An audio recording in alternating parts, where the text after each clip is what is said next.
Students, आज आपको अपने YouTube चैनल हीराज क्लासेस के माध्यम से मैं सारे फार्मूलों का रिवीजन कराने जा रहा हूँ। चलिए स्टार्ट करते हैं। आपके क्लास 10th में मैथ्स के जितने फार्मूले हैं उनका टोटल आपको रिवीजन मिलेगा। तो चैप्टर वाइज रिवीजन होगा। सबसे पहला चैप्टर है आपका रियल नंबर्स। पहला चैप्टर है आपका रियल नंबर्स, मतलब वास्तविक संख्याएं। तो इसमें जो है आपके क्वेश्चन किस प्रकार के आते हैं? क्वेश्चन आते हैं एलसीएम, एचसीएफ, लासा और मासा निकालने के। तो क्या होता है, इसमें आपके दो नंबर दिए होते हैं। कितने नंबर? दो नंबर दिए होते हैं। जैसे मान लिया एक नंबर n1 है और दूसरा नंबर n2। तो उसमें एलसीएम दिया होगा या उनका एलसीएम और एचसीएफ कुछ भी पूछ रहा होगा। तो एलसीएम तो सभी को मालूम होगा कि जैसे मान लिया एक आपका 20 दे रखा है और एक आपका 12 दे रखा है। तो इन दो नंबर का अगर आपको एलसीएम निकालना हो तो दोनों को एक साथ रखकर हम प्राइम फैक्टराइजेशन मेथड से 2 10 जा, 2 6 जा, 2 5 जा, 2 3 जा और 3 1 जा, 5 1 जा। तो यहाँ से 2 2 जा 4, 4 3 जा 12, 12 5 जा 60। ये आपका हो गया एलसीएम। और एचसीएफ क्या होता है, दोनों के अलग अलग आप करते हैं फैक्टर। 2 6 जा 12, 2 3 जा 6 और 3 1 जा 3। और ऐसे ही 20 के करेंगे तो 2 10 जा 20, 2 5 जा 10, 5 1 जा 5।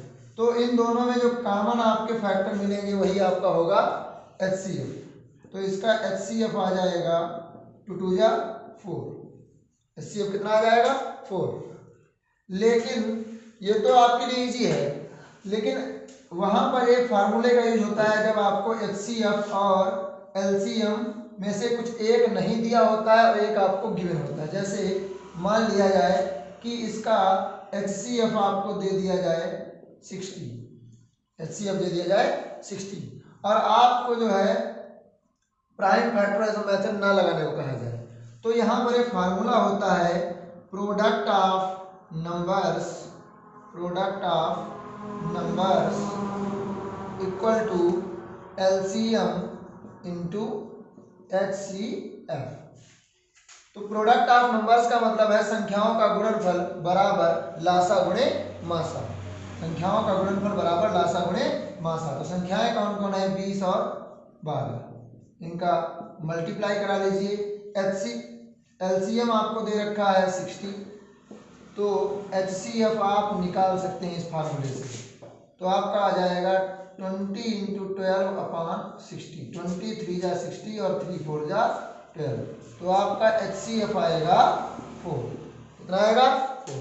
तो आपका ये फार्मूला हो गया जब आपको एलसीएम, एचसीएफ या प्रोडक्ट ऑफ नंबर्स गिवन हो और एलसीएम गिवन हो तो एचसीएफ निकालने का, या एलसीएम एचसीएफ गिवन हो, एक नंबर गिवन हो दूसरा नंबर निकालने का। कुछ भी आपको निकालना हो, दोनों नंबर्स में से कुछ निकालना हो या एलसीएम और एचसीएफ निकालना हो तो क्या करेंगे? यही आपका फार्मूला हो जाएगा। ओके, आगे बढ़ते हैं। अब जो है इसमें और किस प्रकार के क्वेश्चन आते हैं? और आपके आते हैं क्वेश्चन, आपसे कहेगा कि यूक्लिड लेम्मा का यूज कीजिए, यूक्लिड एल्गोरिथम का यूज कीजिए। तो यूक्लिड एल्गोरिथम क्या होती है? उससे आपको एचसीएफ निकालना होता है। तो यूक्लिड एल्गोरिथम जैसे मान लिया अभी 12 और 20 दो नंबर थे, इनसे अगर कहा जाए कि इनका एचसीएफ निकालो और यूक्लिड विभाजन मेथड से, तो यूक्लिड विभाजन क्या होता है, जो आपका बड़ा नंबर दिया होता है ग्रेटर, उसको हम स्मॉलर नंबर से डिवाइड करते हैं। 12 1 जा 12, जितना आपका रिमाइंडर आता है शेष पर, उससे फिर जो आपका डिवाइजर होता है, जो भाजक होता है, उसको यहाँ लिखते हैं। फिर से जो है डिवाइड करते हैं। 8 1 जा 8, 4 बचा। फिर उसके बाद इस डिवाइजर को यहाँ लिखते हैं। जब आपका रिमाइंडर 0 आ जाए तो जो डिवाइजर होता है वही आपका एचसीएफ होता है, मतलब जो भाजक होगा वही क्या होगा? मासा। कितना होगा मासा? 4। तो ये भी एक क्या होता है? यूक्लिड थ्योरम होती है। यूक्लिड विभाजन एल्गोरिदम। ठीक है, इसके बाद जो है एक टाइप के और क्वेश्चन आते हैं जिसमें आपसे पूछता है टर्मिनेटिंग या नॉन टर्मिनेटिंग डेसिमल। क्या पूछता है? टर्मिनेटिंग या नॉन टर्मिनेटिंग डेसिमल, टर्मिनेटिंग और non terminating decimal, non terminating decimal.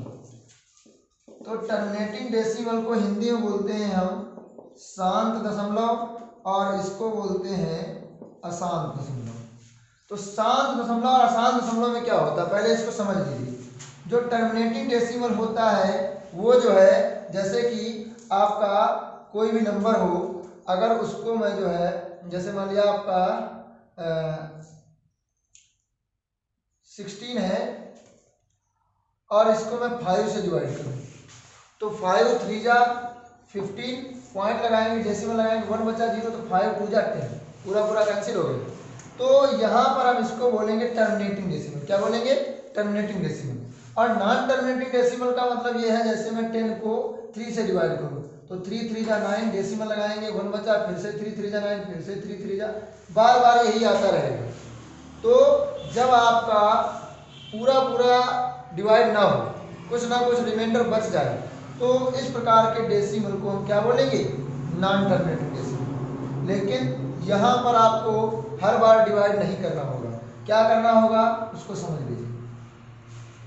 Terminating और नॉन टर्मिनेटिंग डेसिमल आपको कैसे पहचानने होंगे समझ लीजिए।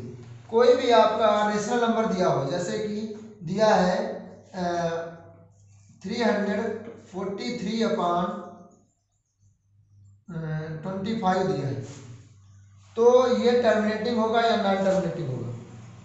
टर्मिनेटिंग होगा। कैसे कैसे टर्मिनेटिंग होगा? तो यहाँ पर अभी 1 मिनट रुक जाइए, बता रहे हैं कैसे टर्मिनेटिंग होगा। दूसरा एग्जांपल भी लेते हैं, जैसे आपका लिखा है कि 343/14, तो ये मैं कहूँगा नॉन टर्मिनेटिंग होगा। क्यों? उसका एक बहुत ही इजी सा फार्मूला होता है, उसको समझ लीजिए। जब भी आपका डिनोमिनेटर मतलब हर आपका इस रूप में दिया हो 2 की पावर m इंटू 5 की पावर n, मतलब जो इसके फैक्टर हो वो या तो 2 या 5 की पावर में हो या 2 और 5 दोनों की पावर में। अगर इसके अलावा किसी और दूसरे की पावर में होंगे, जैसे 3 की पावर में हो, मतलब उसमें अगर आपका कोई भी फैक्टर 3 या 7 या कोई दूसरा आता है 11, तो हमारा डेसिमल नॉन टर्मिनेटिंग होगा। और टर्मिनेटिंग कब होगा? जब आपका कोई भी डेसिमल कोई भी नंबर रेशनल नंबर उसका जो हर होता है डिनोमिनेटर होता है वो 2 की पावर m और 5 की पावर n के रूप का हो। ठीक है, तो यहाँ पर देखो ये 5 की पावर 2 होगा, इसमें क्या होगा 2 इंटू 7, तो ये 7 जो है 2 और 5 के अलावा दूसरा फैक्टर है, इसीलिए ये नॉन टर्मिनेटिंग होगा। तो आपको इसमें डिवाइड करने की जरूरत नहीं पड़ेगी। ओके, तो ये तो हो गया आपका टर्मिनेटिंग और नॉन टर्मिनेटिंग की बात। ठीक है, और इसमें और आते हैं इस प्रकार के क्वेश्चन की √2 को आपको जो है प्रूव करना होगा कि इरेशनल नंबर है। तो उसके लिए वो मैंने क्वेश्चंस में बताया है, उसमें देखना पिछले वीडियो में जो अभी मैंने आपको सोल्यूशन कराया था उसमें मिलेगा कि √2 या √5 या √3 को जो है कैसे हम इरेशनल नंबर प्रूव करते हैं। तो चैप्टर 1 में इतना ही है। इसके अच्छा एक चीज और, जैसे मान लिया कि यही दिया है 343 या इससे बड़ा कोई नंबर दिया है, जैसे मान लिया कि आपको नंबर दिया है 1 3 4 5 7 9 अपान यहाँ पर दे रखा है आपको 50 दे रखा है। तो अगर कहा जाए कि इसको डेसिमल में चेंज करिए, तो आप क्या करेंगे? इसको डिवाइड करेंगे। अगर और बड़ा नंबर हो जाता है, जैसे कुछ भी हो जाए इतना बड़ा नंबर, तो इतना बड़ा नंबर डिवाइड करने में हो सकता है आपको प्रॉब्लम हो। तो पहले तो आप ये चेक करिए टर्मिनेटिंग है नॉन टर्मिनेटिंग। ये टर्मिनेटिंग है, कैसे इसको हम देखेंगे तो यहाँ पर हम 50 को 25 इंटू 2 और 25 को 5 इंटू 5 लिख सकते हैं। तो ये 5 और 2 की पावर में ही है, 5 की पावर 2 बनेगा, 2 की पावर 1। ठीक है। तो यहाँ पर ये टर्मिनेटिंग है, तो अब इसको जो है डेसिमल में चेंज करना बहुत ही ईजी है। कैसे? यहाँ पर हम क्या करें, जितने 5 हैं उतने ही 2 होने चाहिए। तो देखिए 2 5 हैं, तो ये जो है तो आपके यहाँ पर मल्टीप्लाई अपने पास से कराया है, तो यहाँ पर भी मल्टीप्लाई अपने पास से करा दो, ठीक है। उसके बाद इसका मल्टीप्लाई करा दो, तो 2 जा 4, 2 9 जा 18, 2 8 जा 16, 1 17, 2 7 जा 14, 1 15, 2 9 जा 18, 18 1 19, 2 7 जा 14, 14 1 15, 2 5 जा 10, 10 1 11, 2 4 जा 8, 1 9, 2 3 जा 6, 2 1 जा 2, और नीचे अब क्या हो जाएगा, 5 2 जा 10, 5 2 जा 10 मतलब 100। तो आपके 2 डिजिट के बाद क्या लगेगा, डेसिमल, मतलब 2 6 9 1 5 9 5 7.84। जितने आपके नीचे जीरो होते हैं उतने ही डिजिट के बाद इधर से राइट टू लेफ्ट आप आते हैं डेसिमल को लेकर, ठीक है। तो इस टाइप के क्वेश्चन आते हैं, ओके। अब चलिए अगले चैप्टर की ओर बढ़ते हैं। अगला जो चैप्टर है आपका वो चैप्टर 3 है, क्योंकि चैप्टर 2 आपका हट चुका है। तो चैप्टर 3 जो है आपका वो है pair of linear equations in 2 variables. Pair of linear equation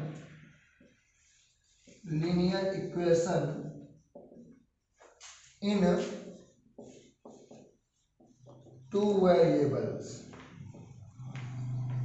मतलब 2 चर वाले रैखिक समीकरण, 2 चर वाले रैखिक समीकरण।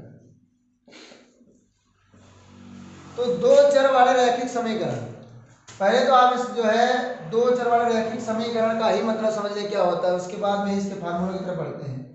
तो 2 चर वाले रैखिक समीकरण मतलब ऐसे आपको रैखिक समीकरण मिलेंगे, लाइन के आपके इक्वेशन ऐसे मिलेंगे जिसमें आपके 2 वेरिएबल हो, मतलब जैसे लिखा होगा x + 3y = 5। इसमें देखा जाए x और y ये क्या है, वेरिएबल है, क्या है, चर है, क्या है, चर। तो 2 चर वाले रैखिक समीकरण पेयर ऑफ, मतलब आपके 2 चर वाले रैखिक समीकरण वो भी 2 समीकरण मिलेंगे आपको। जैसे एक समीकरण ये होगी, दूसरा समीकरण होगा कोई 2x + 5y = 9, ऐसे करके कुछ होगा। तो इसमें जो है आपके कौन कौन से फार्मूले यूज होते हैं, तो हम मान लेते हैं पहले 2 मानक समीकरण मान लेते हैं। पहली आपकी समीकरण है a1x + b1y + c1 = 0। दूसरी है आपकी a2x + b2y + c2 = 0। तो इसमें जो है आपसे क्या पूछता है, इसमें पूछेगा आपसे कि बताइए दोनों लाइन जो है, दोनों लाइन के कितने सॉल्यूशन हैं।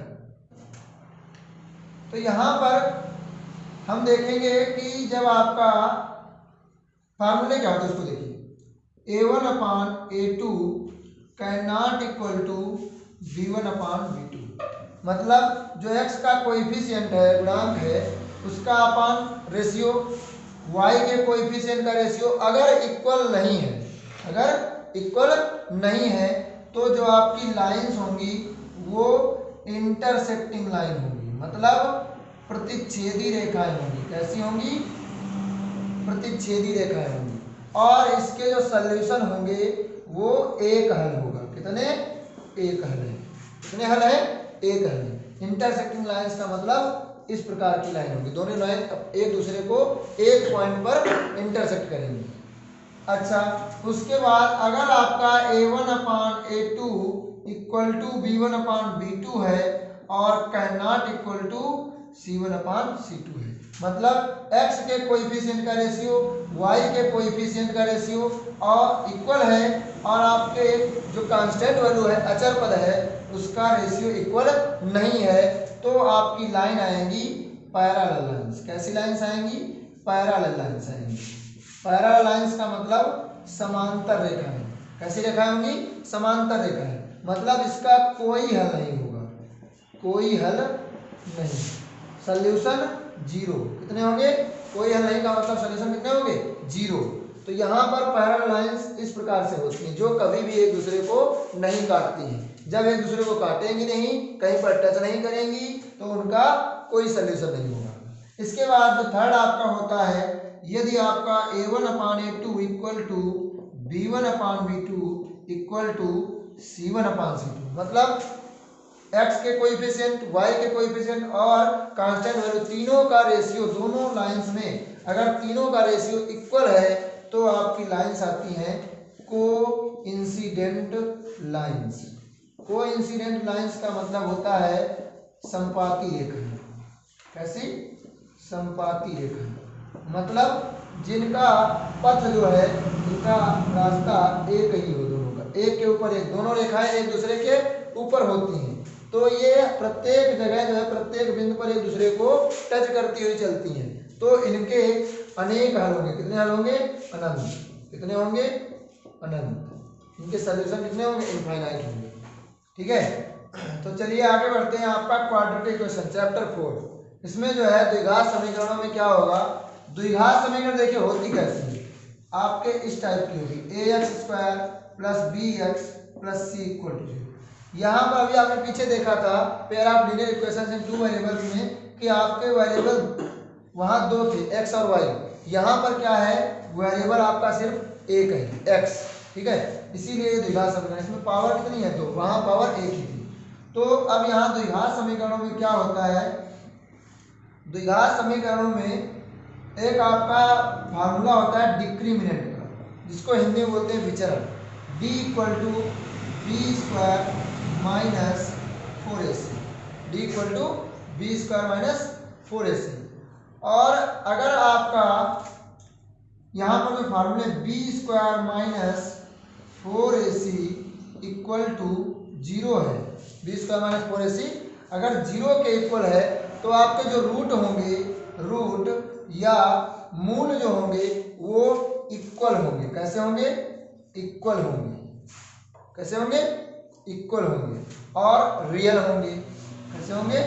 Real and equal.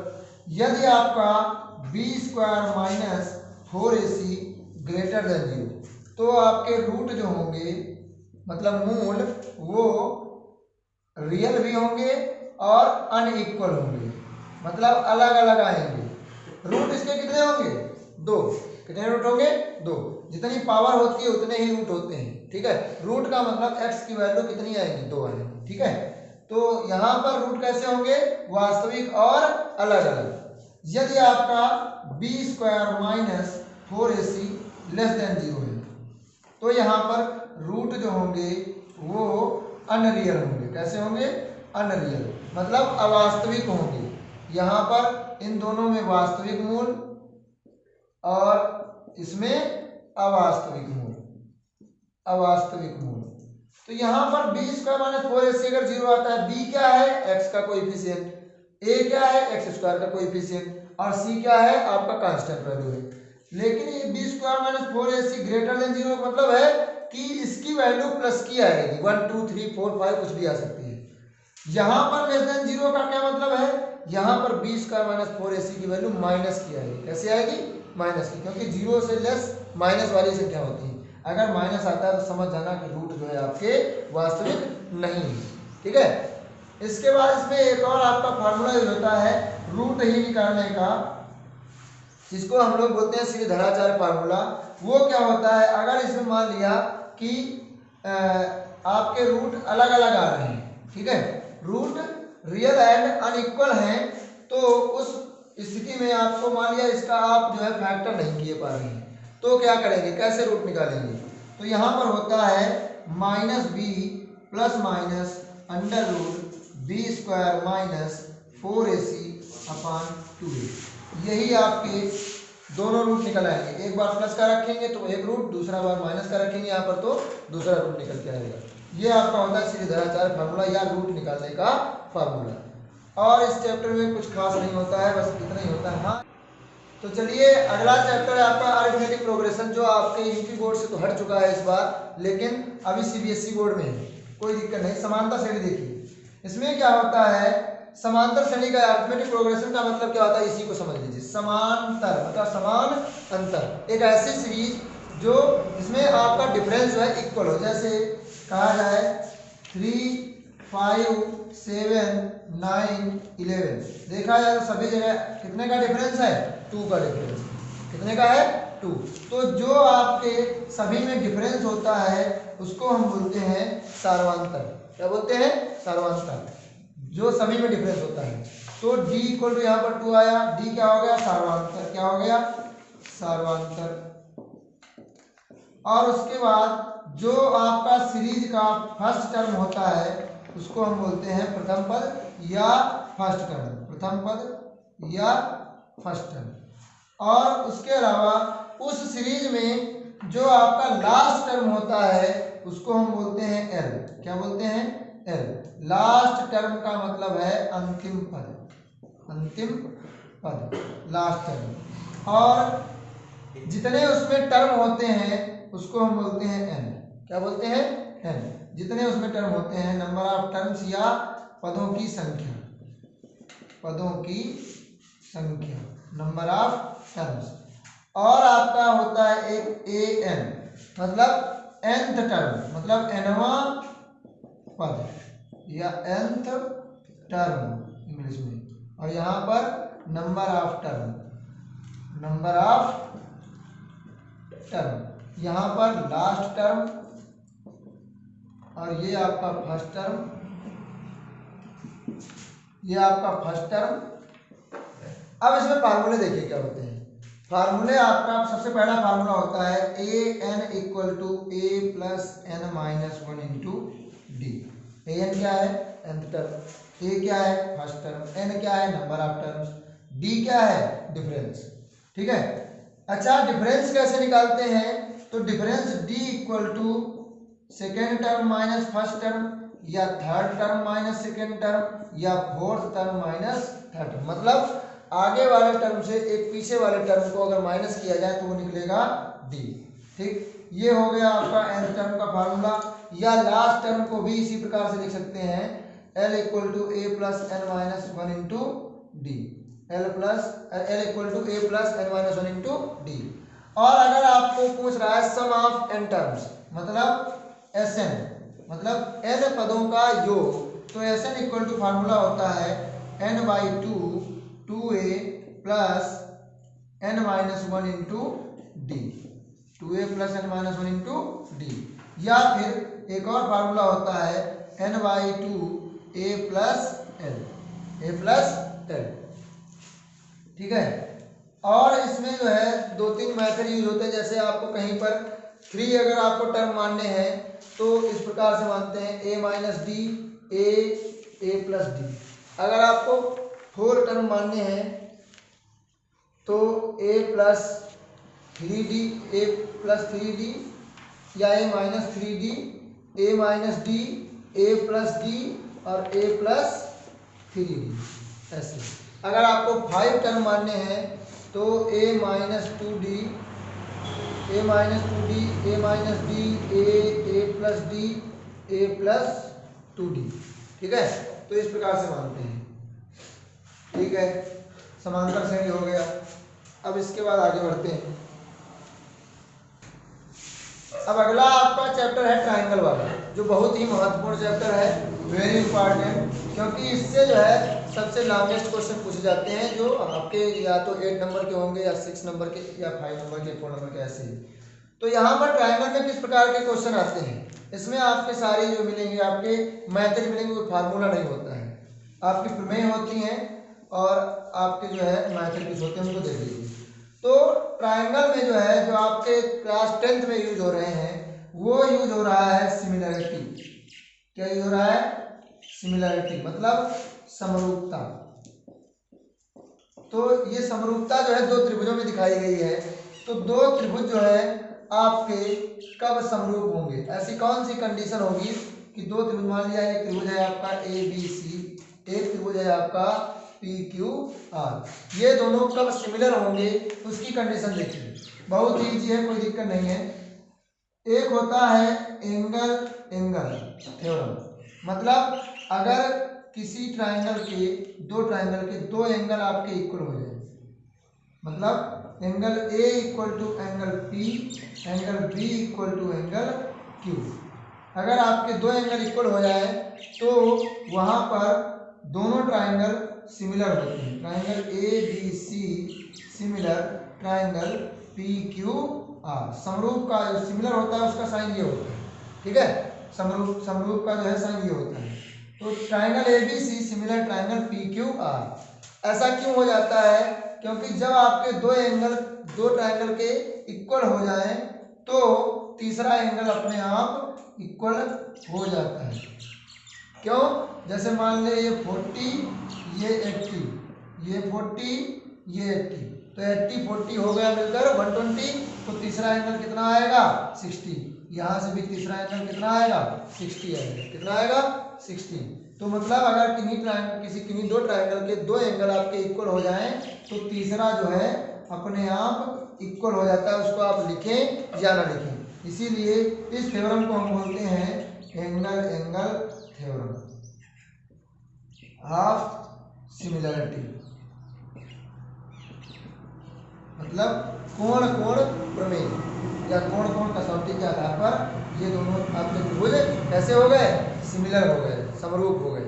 इसके बाद दूसरी होती है, वो आपकी होती है side side side, S S S, मतलब भुजा भुजा भुजा प्रमेय।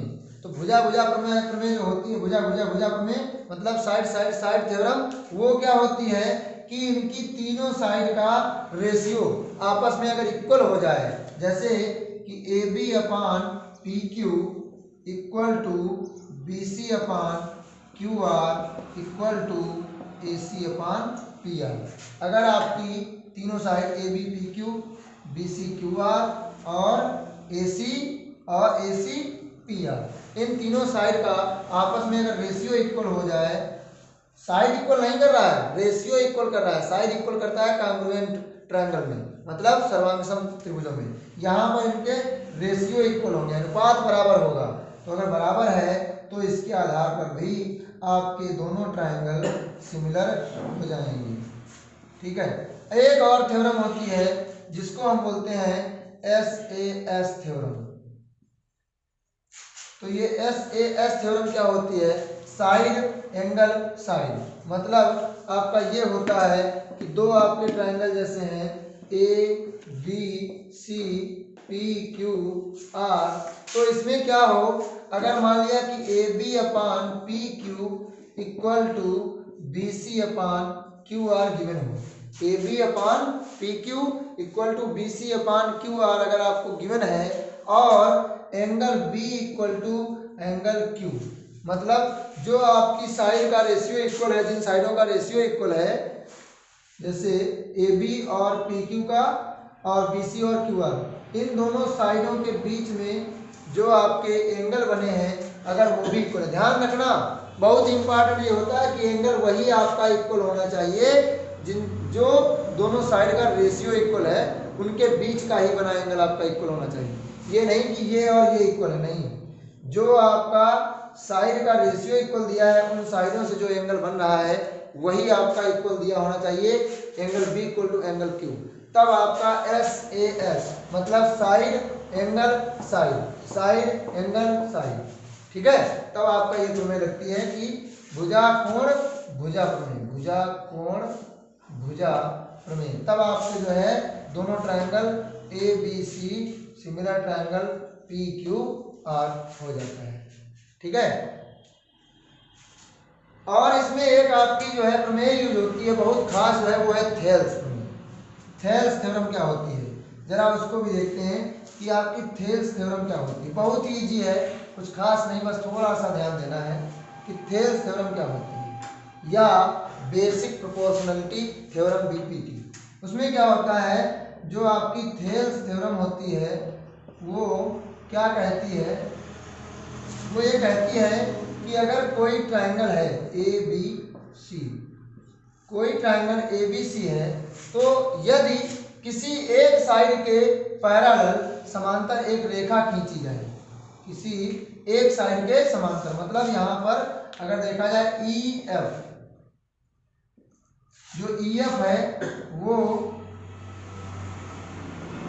पैरेलल है BC के, EF पैरेलल BC, तो अगर ऐसा है तो वो त्रिभुज की अन्य दो भुजाओं को जहां पर कट कर रहा होगा EF, जैसे AB को E पर कट कर रही है और AC को F पर कट कर रही है, तो AB और AC को जो दो आपके पार्ट में डिवाइड कर रही है, ये आपकी समांतर रेखा EF जो BC के समांतर है, तो वहां जो आपके दो पार्ट हो रहे हैं AE upon EB equal to AF upon FC, मतलब जो दो पार्ट में डिवाइड कर रही है वो अन्य दो रेखाओं को, मतलब ये होता है, ध्यान सुनना, कि यदि किसी त्रिभुज में किसी एक भुजा के समांतर एक अन्य रेखा खींची जाए जो त्रिभुज की अन्य दो भुजाओं को दो अन्य बिंदुओं पर प्रतिच्छेद करे, तो उनसे बनने वाले जो खंड होते हैं, भाग होते हैं, उनका रेशियो जो है इक्वल होता है। क्या होता है? इक्वल होता है। AE अपान EB, जो दो भाग आपके हो रहे हैं उनका रेशियो इक्वल होगा। ये आपकी है थेल्स में।